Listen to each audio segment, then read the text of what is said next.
Like a lot of people, I eat a lot of corn, but I don't know a lot about it. So I've come to Stokesley to meet Tim Finnegan, who's going to tell us more about how it's made. So, Tim, what is the corn story?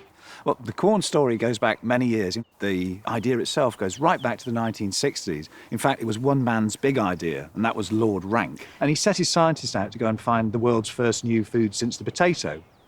And what they were looking for was a microorganism, one that would transform the then plentiful starch into the less plentiful protein. And eventually they found what they were looking for, which was a tiny member of the fungi family. We know how to grow it at scale, and the most amazing thing is it's got fantastic nutrition, but perhaps more importantly, the ability to create the sort of tastes and textures of food that people really, really like. We use the age-old process of fermentation.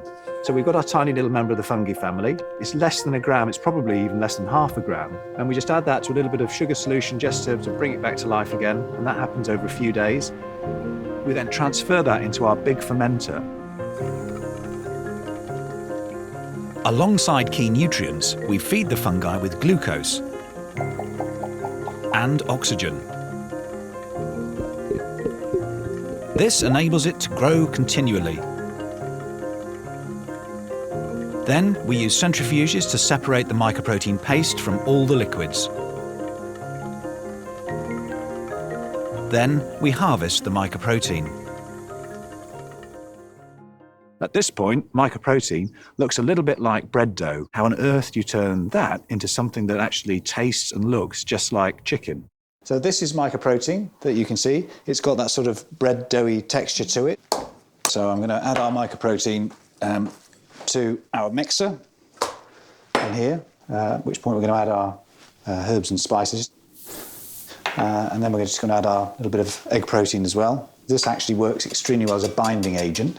I'm just going to mix that now. The next stage is to begin to create that sort of texture that corn foods are so good at. Here's some that we did earlier. Now, if you were to look under the microscope here, what you would see in the mycoprotein is tiny sort of tree branches. And what we're going to do is we're going to align those fibres, the tiny sort of plant fibres, and begin to create those bundles that then will have that sort of meat-like texture. And the way that we start that process is by rolling. So you can see it's a bit like, if you were making pastry, you'd create your first layer, and we'd actually fold it, roll it again. What we would do now is we will cook this in steam, and that literally is just to kind of set the egg protein that's in there. And then it's freezing. It's the controlled growth of the ice crystals that pushes the fibres together to create fibrous bundles that then gives you that sort of texture that corn foods are so famous for. In the factory, we do exactly the same thing, but on a much bigger scale. Then we give it the shape we need, pack it up, and ship it out. These are our breaded corn wings. You can see if I break one open, you've got that kind of chicken-like texture that corn foods That is. looks just like chicken. It's delicious, it's nutritious, as you said, and you can make all your favourite meals with it. Absolutely, the versatility is amazing. There's a huge range, a big world of corn out there, and it all tastes great. So, Tim, corn is clearly amazing. Is there any other reason why more and more people around the world are choosing it? Well, it's great food, and it's got amazing nutrition. But perhaps most importantly of all, it's sustainable. So it's not just healthier for you, it's healthier for the planet as well.